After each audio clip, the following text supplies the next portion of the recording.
E ainda sobre essa alta do dólar, depois de uma semana bem movimentada no mercado, a gente fala agora com o ex-ministro da Fazenda, Mailson da Nóbrega, que já está aqui com a gente, né, ministro? Muito boa tarde para o senhor. Obrigado por estar aqui participando com a gente nessa tarde de sábado, para a gente entender um pouco mais da resposta do mercado em relação a essa questão do pacote que foi anunciado. É claro que o ministro da Fazenda, Fernando Haddad, defendeu ali que houve muito ruído, que essa questão do vazamento da medida de isenção do imposto de renda teria atribuído para esse ruído, mas antes de mais nada, o que eu questiono para o senhor é o seguinte: esse dólar chegar a R$6 e mais essa expectativa, essa projeção do mercado de que o pacote não tem um potencial para poder realmente economizar 70 bi é infundada na visão do senhor, ou seja, não tem sentido, foi uma reação exagerada? Qual que é a sua avaliação, ministro?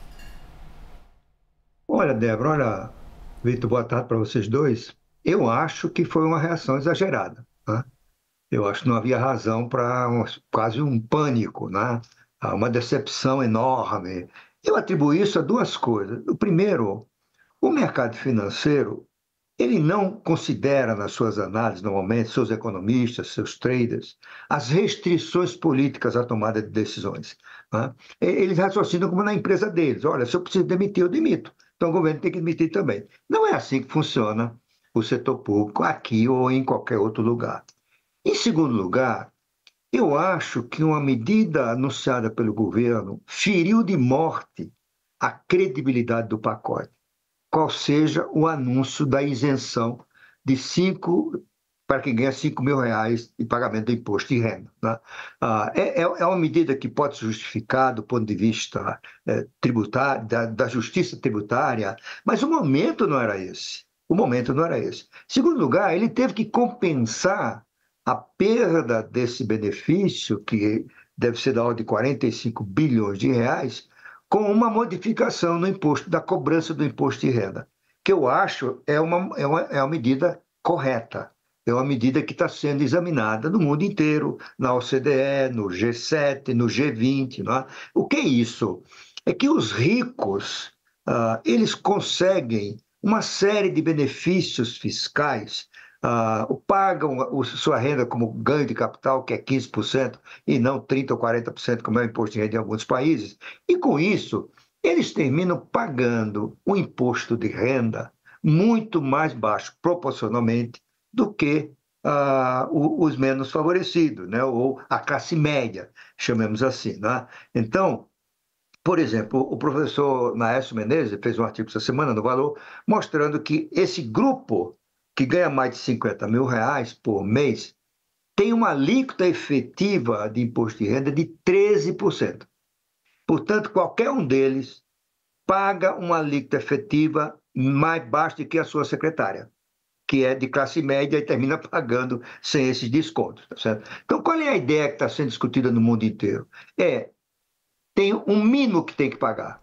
Então, os números estão variando, não sei qual é que vai prevalecer, mas fala em 7,5%, fala em 10%, e não tem nada de complicado em fazer isso. É como imposto de renda hoje. Como é imposto de renda hoje?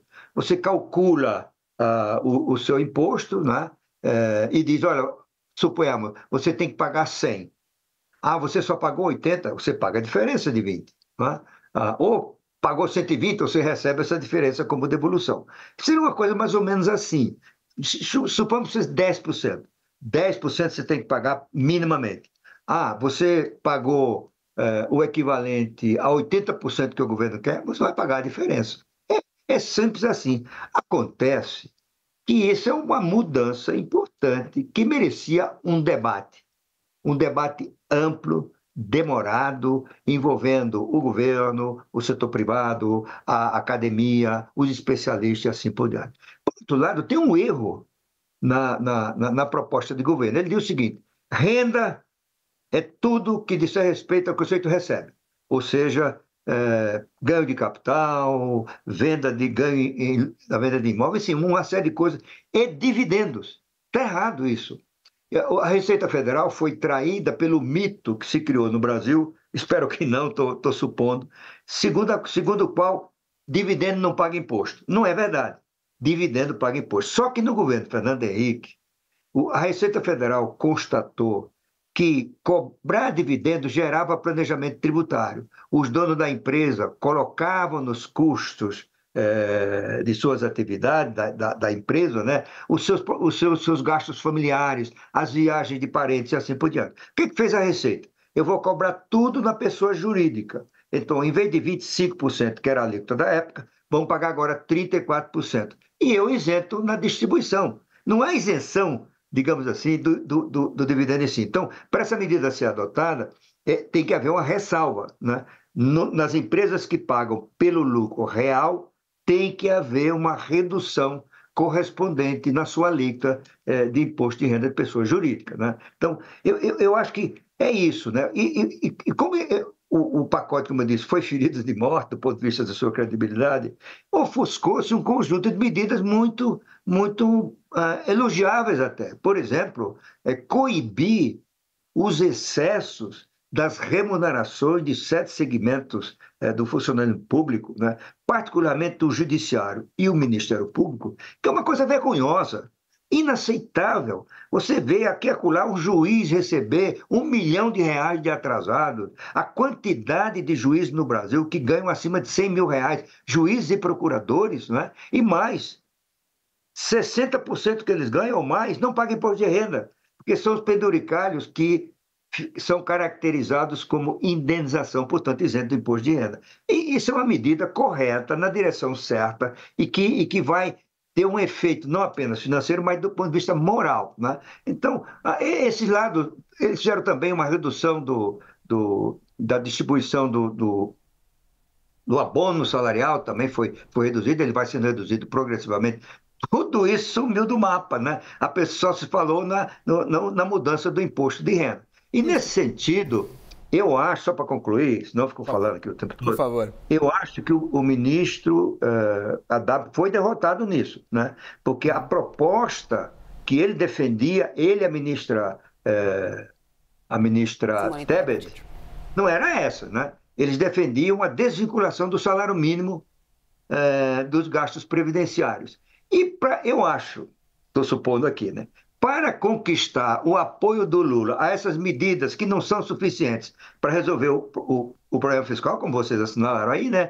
O Haddad teve que aceitar essa isenção do imposto de renda. Foi né? E, por outro lado, como é que faz com o salário mínimo? Você tinha uma posição dos ministros que era desvincula, que é o correto, desvincula. Até porque o Brasil provavelmente é o único país do mundo em que aposentado tem ganho de rendimento.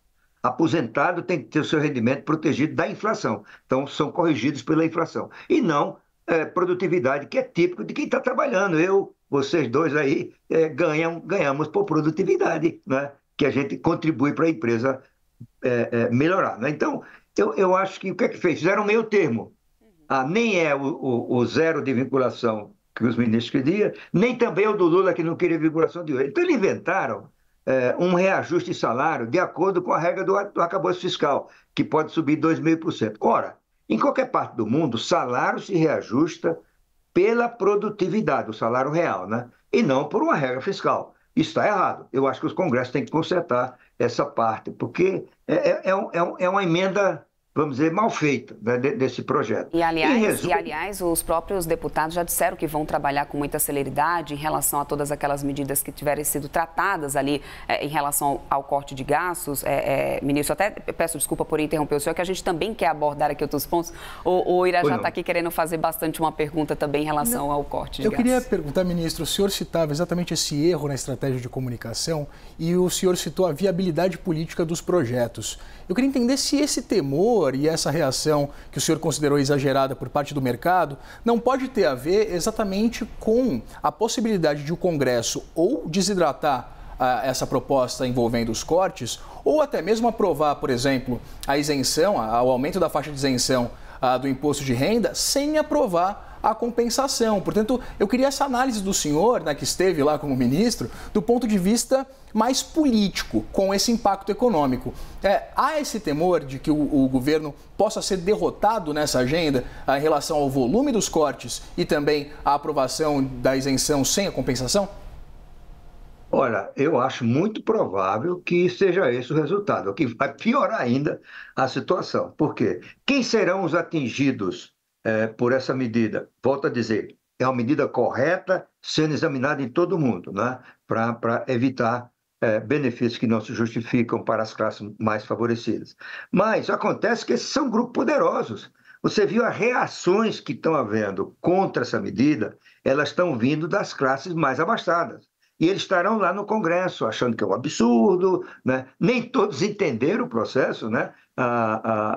Muita gente da imprensa não entendeu, os jornais não conseguiram explicar isso direito, né? E eu acho que esse risco existe, de o lobby contra a medida, oriunda das classes mais favorecidas, gerar o pior dos mundos, ou seja, uma isenção do imposto de renda de quem ganha até 5 salários mínimos e a ausência da compensação. E aí teríamos uma coisa muito complicada, porque o governo promete que vai reduzir 35 bilhões, né? Eu acho que até que o governo tem mais informações sobre isso, de que os economistas que estão fazendo esse cálculo, né? O governo tem acesso a um volume considerável de informações, os seus cálculos costumam ser razoáveis, né? E só que 35, se acontecer esse desastre, o governo economiza 35, mas perde 45, então a situação fiscal ficaria pior. E uma coisa antes que eu esqueça, o calcanhar de Aquiles desse pacote fiscal, do ponto de vista estritamente fiscal e não político, é que ele não é suficiente para estabilizar e, em seguida, reduzir a relação entre a dívida PIB, dívida pública e o PIB, que é o principal indicador de solvência do setor público. E é um indicador que os investidores, os economistas, as agências de classificação de risco olham com lupa. Ministro, eu quero muito agradecer a participação do senhor aqui conosco. Conversamos com o Maílson da Nóbrega, ex-ministro da Fazenda. Importante papo aqui para a gente tentar entender um pouco mais os dobramentos e a reação, né, do mercado em relação a esse pacote. Ministro, muito obrigado. Uma boa tarde para o senhor. Obrigado, Débora. Obrigado, Vitor. Obrigado pelo convite.